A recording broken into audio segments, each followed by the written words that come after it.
Beyond the Views podcast, episode 22. You know what time it is. Boop, boop, boop. I got the homie here, Mel in the building. What's good, brother? Let's go.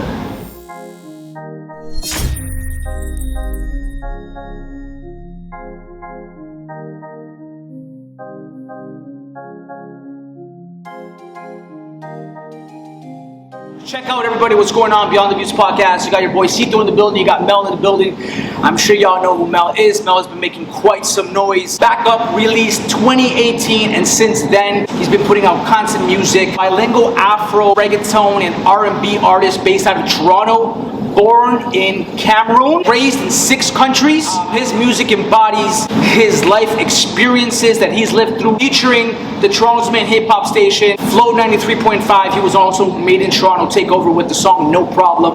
Pleasure to have you on the show. Pleasure having me. Mel, you know, I could have continued with introduction of who Mel is as an artist, but you know, I'm here to get to know exactly who Mel is, how he started, what was the root of, you know, the moment that Mel said, yo, I'm gonna run, you know, with this music because I feel like I got the fucking talent.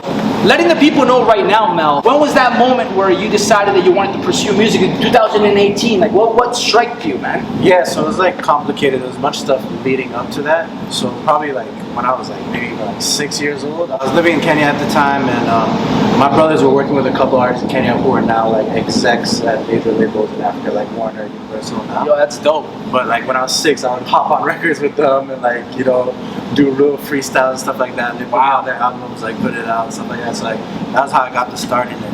Yeah. But in 2018, I had played my music for a couple A&Rs for a couple Afro-beats artists. Yeah, At that time, I wasn't even making Afro-beats. I was just making like R&B and stuff. Right. But they were telling me like, yo, you should probably pursue this. And I was like, you know what? I'm gonna give it a try. Do it. Because, you know, like, why not? Yeah. So what I'm hearing is that you had music in your background in regards to you and your family. Kinda, yeah. With my brother is like, my older brother was like a producer for this artist. His name was Black Kent. He's actually like one of the first artists to ever do the English and French crossover thing. Really? So and he's now one of like the executives over, I think it's Universal or That's dope. Warner. Yeah, that's dope. But yeah, man, dope dude. So like that was how I kind of got introduced to music and like how you record, the whole recording process, all of that. Right. What made you fall in love with it? Like, what was it that sparked you? Like, there's one thing about, you know, making beats and being involved with your brother and Universal and all these other record labels, but like, what was something that you gravitated towards? You know, songwriting, making more beats. Like, what was it that captured your eye? What was that moment? Definitely the songwriting, because like being able to listen to your favorite songs and always having like an extra part in your head that you would have added to the song. Right. I found myself like I listen to people's albums and like they'll leave a little space to write out. Gotcha. In my head, I'm writing like the whole next verse, the whole like. Oh shit! So, That's that's sick. how it always started. So it's like I might as well try to like apply it. Yeah. And you know, so 2018, you got the little fuel for it. You went in and you created your first song. How was that experience like? How did you feel about once you recorded it, once you put it out, once you listened to yourself the first time? Like, what was that feeling like? Well, so the song, I recorded the demo of that song maybe like while I was in uni, maybe like 2015, 2016. Yeah. And terribly recorded, you know, the mic outside, no treatment on the room. Yeah. And I don't, you know 5 as well, right? Oh, 5 Piece, yo, shout out to 5 Piece. So I feel so bad for 5 because I guess I knew nothing about the music industry. I sent him files in the most sloppy way. You know, like he'll remember this because like he'll be like, yo. Oh, does he? Hey, shout out to 5 Piece, yo. Because like you probably wouldn't say it to me, but at the time like I was naive. I didn't know like how this thing was. Like everything was loose, badly like labeled. I didn't know how to do like the harmonies, the ad-libs, and all that stuff. Like honestly, like it's a miracle it came out like a decent song, but like. Yeah, going back, obviously, like it's, I leave it out because like it's a part of the hit. It's like a part. Yeah, it's part of your history, yo. Yeah, nah, definitely making much better music than that now. Yo, that's sick. So, you know, that being said, though, July 15, 2019, you already did a live show. Yeah. So we're saying that like within a year's time, you already jumped and did a show. Not a lot of people can get out there and do a show. You and I know that rapping in a studio, rapping in your room is one whole world. Yeah. But getting on stage and rapping in front of fucking hundreds of people is a whole new world. So I want you to tell me, how was that experience, bro? Yeah, so for me, like I come from like a competitive like sports background. Like in the US, I was playing in the National League, running track like that. Yeah. Nationally and stuff. So crowds and that stuff doesn't really affect me as much. And I also like had a startup company before, so I'm used to like pitching in front of crowds. Got you. So yeah, so that part was kind of easy to me. It's just like the next part is like hearing yourself on stage and believing that you can like sing comfortably without really thinking about what everyone else is doing, you know? Right. Because honestly, it's a drug, bro. Every time you step on the stage, Feels good. it feels like a rush. You never want to leave it, bro. Feels good. Shout out to Loud Army. They brought you up. Yeah, big up Loud, big up Adib, homie Adib. You know, he brought me out, he brought Shep out, our homie D-Lo, Cash. So you know the whole family. Yeah, the whole fam. Shout out to everybody, Like bro. most of our first, I think me, Shep, and Adib is our first performance. Oh, really? Hey, shout out to Adib, shout out to Easy Shepherd, shout out to Cash Flow. Y'all are sick with it. Actually, 2 records that are probably never gonna come out. Really? Why? Why wouldn't they come out? I don't know. Put that out, Like, man. Personally, I'm just making different type of music. Got you. Now. The quality of the music is so different that like there's so many records that I just can't release anymore. Right. It was records that the first night me and Adib met. Like, we made a record. The next day we made a record. Those are the 2 records we performed. That's when you guys met? We had met like probably a couple months before, but like in that period we made like a bunch of songs together, mainly like demos. Okay, cool. Daytime was one of the demos that we made in those sessions. Really? One of those situations where we make a song like 30 seconds. Wow, that's crazy. Well, yo, everyone, check it out. This is the live performance here. Shout out to Loud.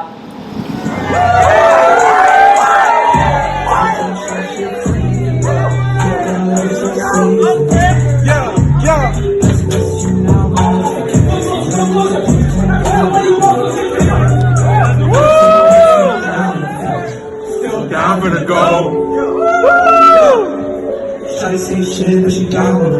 We back, episode 22 with Beyond the Views podcast. Cito, we got Mel in the building, Toronto artist. Next up, be aware of that. Yo, so listen, October 26, 2019, the ball is still rolling. You're loving it from 2018. Now you dropped No Problem. Yeah. So tell me a little bit more about that record. Yeah, so I think I had met Shepard earlier that year randomly at like I think it was Ram Riddle's release party or some shit. Yeah. Me and Deeb and Shepard were there, and that's the first time I met Shepard. We're like, yo, we gotta work and get in the studio. So probably a month later, that song came together. He sent me the verse. We came in. We had a nice little session to like tweak a couple of things, but like pretty natural. You know what I'm saying? Yo, that's dope. That's dope. The best collabs always natural. But yo, let me tell you how 2018 you had this vision. Now we're talking 2019 of October. No Problem hits radio station.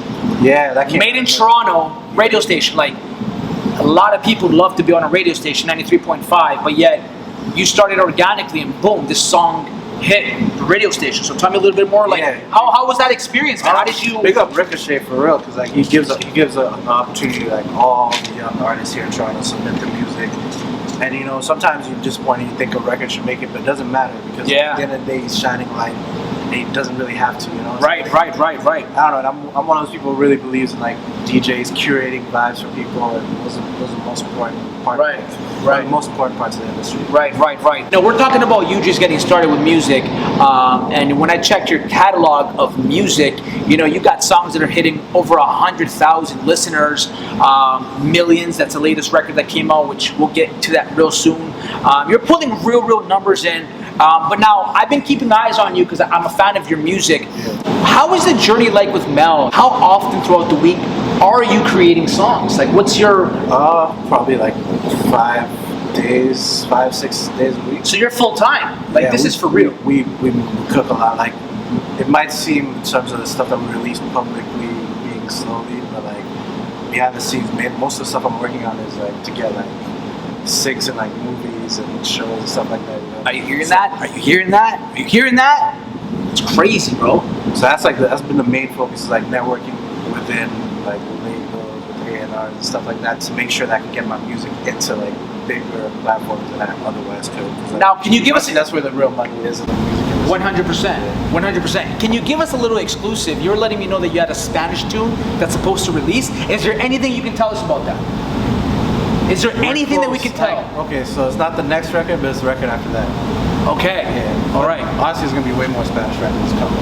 A lot more Spanish records. A lot more. There's even a Portuguese record in the top. But Portuguese? yeah, but I can't drop that till the day I go to Brazil. Okay, when are you going to Brazil? Why are you going to Brazil? What's the plans?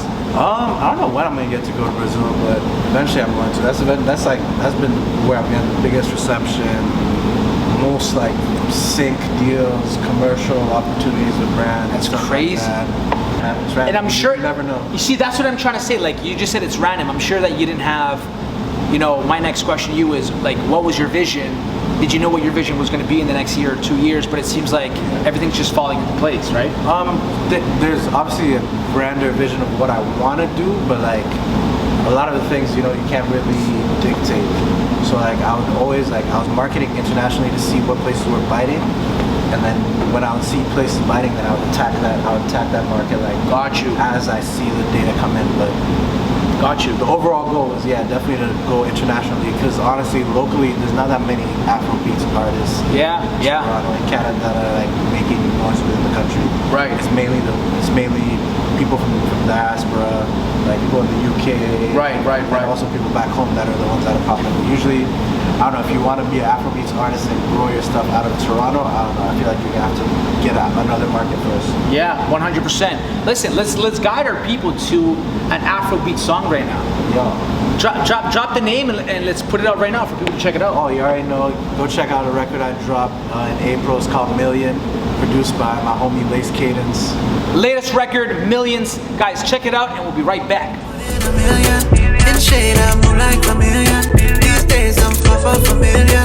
No way I'm running and leaving. I've changed, I'm just a dreamer. These days I move like civilian. Millions, latest record, doing extremely well. One of my favorite records of yours. What languages are you fluent in, and what songs do you have lined up with certain languages that you feel like are gonna pop off? So I'm fluent in English and French. Détail, ma vision j'ai vu en détail. Tout en détail. Tu remplis tes gauches et ma maille. Donne-moi juste une minute au travail. Faut du hit tout le time. I lived in Spain for a bit, so my Spanish isn't terrible, but like I would have to go back to Spain and like conversate a lot. Really? How long did you live in Spain for? Not long, but like 3-4 months. Not long. Okay, 3-4 months. You can catch on to some Spanish. Spanish. Even before that, I already spoke Spanish to a decent degree. So Yo, dope.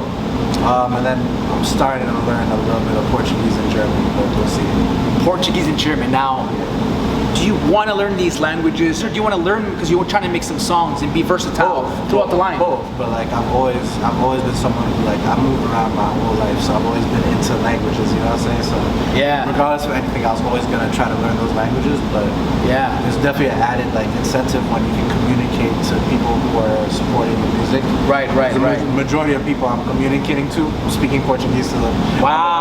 I'm having to translate all the time. That's crazy. Shout out to all my Portuguese, yo. Yeah. All you artists out there too. Portugal has some dope ass artists that have been putting out some dope work. Brazil. Shout out to Brazil as well. You did a song solo release December 17, 2020. Yeah. I was actually gonna get to this song, but I have to bring it up because it gave me like a tropical Spanish vibes. And shout out to Easy Shepherd because him and I were speaking on that because Easy Shepherd's on the record as well. Yeah. That's a crazy ass fucking song, man. I love this song, and I want you guys to check it out. So check it out right now. I'll be right back.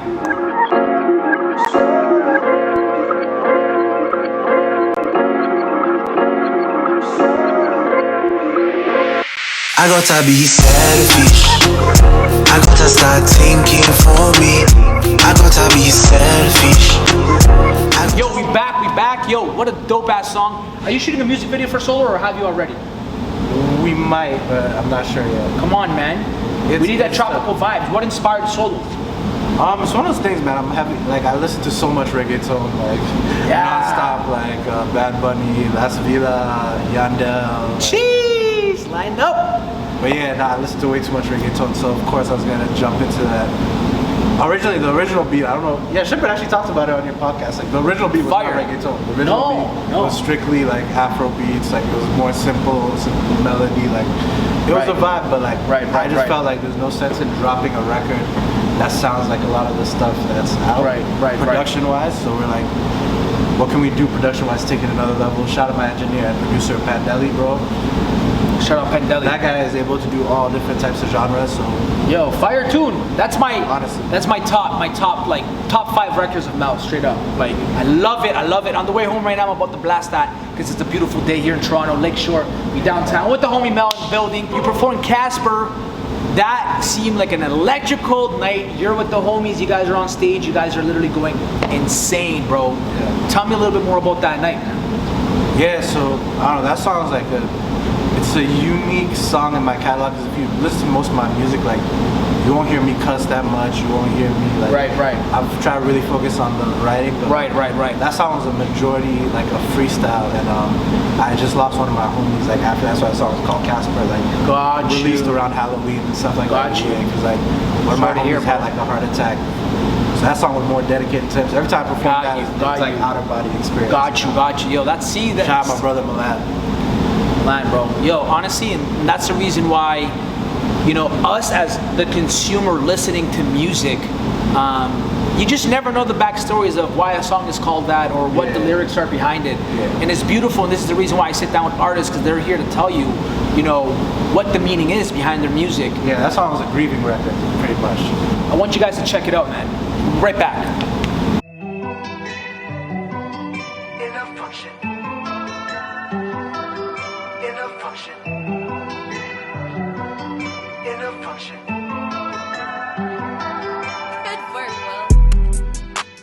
Casper in the city going ghost. Where the these wanna go? I love the record.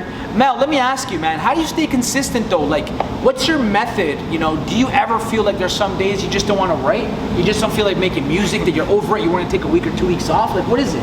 I get writer's block a lot, but like, writer's block, yeah. I just keep recording, you know what I'm saying? Like, I'm super patient, you know? Okay. I'm a very patient person, so like, I'm the type of person I could record the same line 1,000 times and it doesn't bother me at all. Really? Like, I'll sit there for hours recording that line, I don't care. Like, some people have no idea, you know, certain, like, one word might have like 2 million takes. Are you serious? I feel that's why I had to like, we got to a point where like my engineer had to stop like recording. I had to record myself because like, I didn't want to ruin the songs for him because I'll do like 1 million takes. Like, holy fuck, that's crazy. And I might even go back to like the first take at the end of the day, but that's life. Oh, okay, so you're a perfectionist to the T.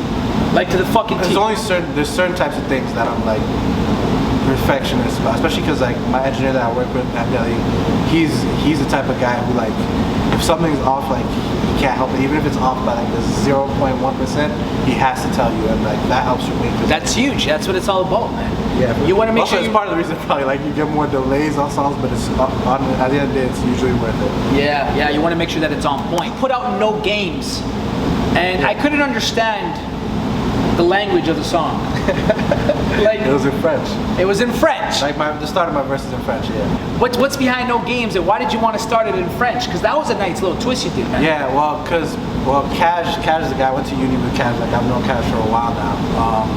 And Cash is also like part French or Francophone. Right. Swiss, I think maybe. Right. So like I thought like, and he doesn't usually record music in French, but he consumes a lot of French music. Me and him go back and forth on a lot of like French artists. Right. So I knew that like there would be an opportunity to maybe like introduce his fan base to that French side as well. Got you. And also it was one of those things where like the song happened really quickly. Like he sent me the song. I wake up to an email from Cash. Oh, boom, open it. I listen to it. I've written the whole verse. I go to my engineer's crib. 20 minutes later, the song is done. You know, so it's one of those. It wasn't. There wasn't too much thinking. It was just like I heard the beat and I knew what to do. You did it. Yeah. And usually when Cash sends me a beat, that's what happens. Like in no time, I've had the verse done. Really. So you're someone that creates music, creates the songwriting process pretty fast. Not always. Like not always. It really depends. Like okay, got you. So do you ever write before you listen to a beat, or you gotta write when you listen to a beat? Does the beat give you the lyrics? Before, but I stopped because like the biggest thing I want to strengthen, and I think is the most important, is to strengthen like melodically. And when you write before, you typically aren't writing to the melody of the beat that you're going to be given. Right. So like the song usually tends to come out more forced and less like felt. Like a good little wave that you get from because also there's a lot of artists I watch like their studio sessions and how they work. And a lot of times they don't like to listen to a beat outside of the studio too long because you might lose that initial feeling and inspiration. Right. Sometimes that first take when you just heard the beat and feel everything, right, the best take. Right. For one, like the first take is the take that we took. Distance. We did that song at 7 Distance, huge record, bro. You used to lean on me when you stressed. You used to lean on me. Now who's left? Who do we think we are? I made that song in 40 minutes. Oh, Like, fuck, it was so fun. Yo, I would say it's depending on your vibrations and just how you feel in the moment, man. Yeah, but also it's just one of those, like, shout out my homie Moaz, young kid, super talented. Yeah, this guy might be 20 now. That's weird. Really? So I met him, he was like 16, the kid, like making music already, no, eh? making music, working with like St. John, working with Wow. all those guys. You know, Well, but now the kid he's amazing, talented producer. So basically he sent me that beat like 7 a.m. I had slept over at the studio. Wow. I just woke up, my engineer was sleeping, I just recorded the song. He wakes up, he's like, oh shit, there's a song. And oh sorry, that all happened the day like Shep was pulling up to mix No Problems, like the final mix. Yo, Same day, all that stuff. If yeah. you're an artist and you're not sleeping at studios, I don't know what to tell you, man. I'll leave it there. One of my favorite records, it's still in my fucking head as we speak, is Monte Cristo. Monte Cristo. Jeez, you guys hear that? Like a breeze, body like a temple, hot just like the devil. Talk to me about Monte Cristo. This is a big record, by the way. Do you have a music video for Monte Cristo? Nah, we were supposed to, but it was whole pandemic, all types of things. See, you got too many tunes. We need music videos too, man. The videos are coming, trust me. That's Trust me. okay. Good. So this good. fall, good. the videos are coming. Good. It's like we're stepping into the next echelon of songs that kind of which are like. That's fucking fire, man. Yeah, but shout out Izzy, man. That was the first time I ever worked with. Shout out Izzy, bro. Izzy and Rose on the track as well. Rose on the track as well, man. Shout out Rose, shout out Izzy, shout out Dan, shout out Dante, Apartment 3409. Shout out to you boys. You know, looking back to your journey, Yeah. did you feel like it was gonna be this fun? Did you feel like you were gonna be this creative? And did you feel like you were gonna put out these fucking masterpiece of records out to the world? Like, you know what I mean? Like where your head was at then to where is that now? Like what? Yeah, I don't know, man. I'm a humble person, but I'm also a very confident person. And like when I put my mind to something, I think I can do it to like the highest level. So even like the songs I have now, I think are dope and all, but like I know what's in the vault and like what type of stuff is coming after. So got you. At the end of the day, like it's great, but I'm not surprised. I'm trying to like, you know, I have a purpose. I know what I'm trying to do and trying to achieve, and like at the end of the day, like yeah, I don't know. You got that confidence, yo, on the beat. I'm calm. Because you're a really calm, as you can see, like energy is crazy, but like you're calm, you're selective with your work. You know it's about the calm. You work in silence. Yeah, exactly. Not a lot of people do that, bro. Because most of the time when you're talking, you're not really doing anything. You're not really doing. Yeah. And also, like I don't know, like maybe when I was a way younger kid, I was like more cocky, more vain. You know, in the face. You know, I have to tell everyone what's going on. Got you. Now, the older I get, the more I'm like, I'm cool. Like I'm cool. You'll see when it's time to see. Got you. Yo, that's sick. Brings us to Mama Said. You guys got to go listen to Mama Said. I'm telling you right now, we do have a music video for this song. Yep. Yes, we do. Mama said chase revenge, never gon' see the end. Mama said once it's done, you gotta left it dead. Mama said life is changes, we just moving past. Mama said every action bound to get it. Music video, song, lyrics, melody, flow, instrumental, message. Everything hit, man. Respect, man. Honestly, like that song, that's one of those songs that took a while to finish because, like, well, Ro knows this about me. I'm gonna write 10 million verses before we choose one verse. Not only Ro told me that, Easy Shepherd told me that. Yeah, They're like, yo, Mel, I'm like, really? I gotta talk to him now. I gotta see why he has to be this way, man. I mean, cause I don't know, the writing really matters to me, if that makes sense, and like not wasting certain types of words. Writing with certain types of verbs, even like, you know, like making the words active, make sure everything flows, you know, all that takes time. Now everybody's singing.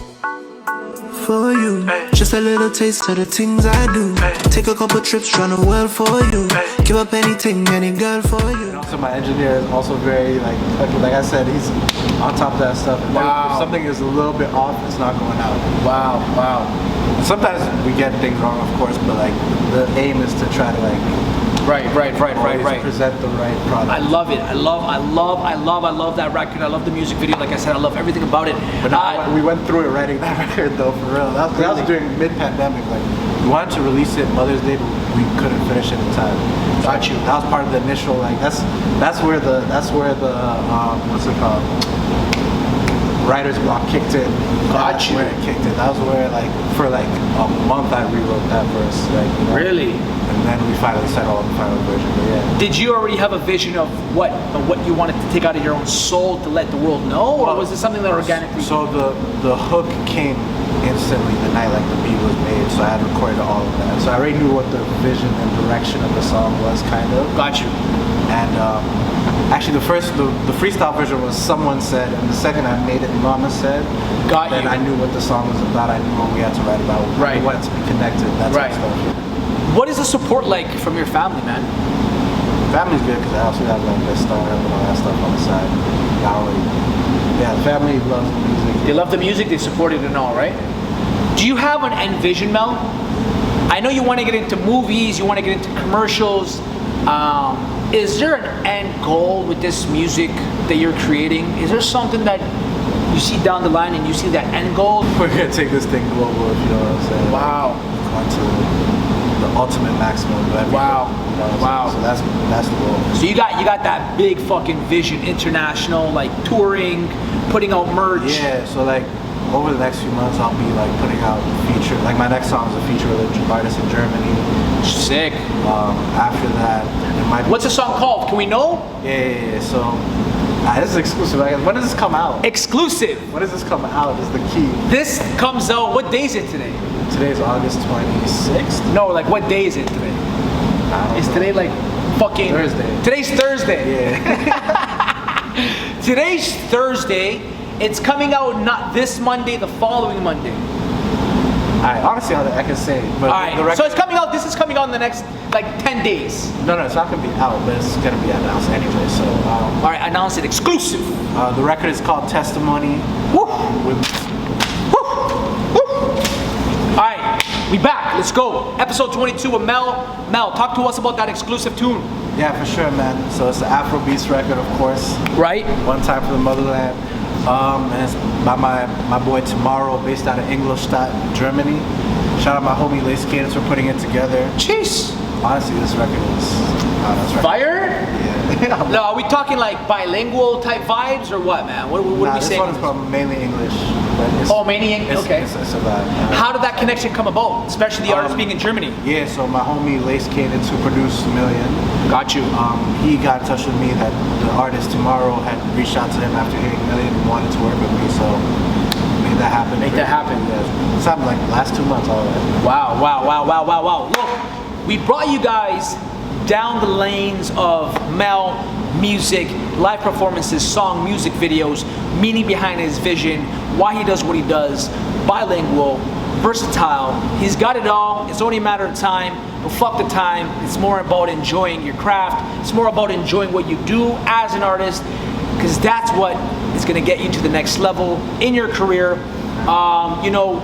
We spoke about a lot of your music, Mel, and you gave us an exclusive of what's to come. Is there anything else you want to share with the people listening right now that don't know much about Mel, but they're gonna go check out your fucking music right now because it's fucking dope? And telling everybody what's good. You want to let everybody know before we end up the podcast what's good, man? What's next and where we for sure, man. But it's all in the music. I promise you, the next few months you're gonna see like a certain level of music coming out that is like, to the top standard. Fire. Industry standard. We're going all the way this time. Shit. Fire. Now, one last thing, man. One last thing. Huh? No, I said peace to the camera. Oh, no, it's all good. For an artist that's coming up right now, that's about to release their first song, that feels fucking scared for whatever reason they feel scared, just because the creative world is not an easy world to step into. Yeah. You know, what's the one advice you can give that person listening right now that's about to drop their first record, but doesn't know where to go next? Like, what's something that you could share with us, man? I'll probably say just keep going. It doesn't matter if no one cares at first. Right. If you make the product good, eventually people are gonna care. Right. So you're not entitled to nothing. No one has to know who you are yet. You know. Right. Just put the work in. Got you. How do you deal with hate? I don't see it. I don't see it either. Keep hating. Boy! Alright, yo, episode 22. I got Mel in the building. You know what time it is. Mel, yo, appreciate you for coming through. Bro. And you know what? We got more coming, so stay fucking tuned. Yo, wait a second. Are we gonna let them know about the vlog? I'm gonna be at your next studio session, or should we keep it a secret? Let's keep it a secret. Shh. One in a million. In shade, I move like a million. These days I'm far familiar. No way I'm running and leaving. I change it, I'm just a dreamer. These days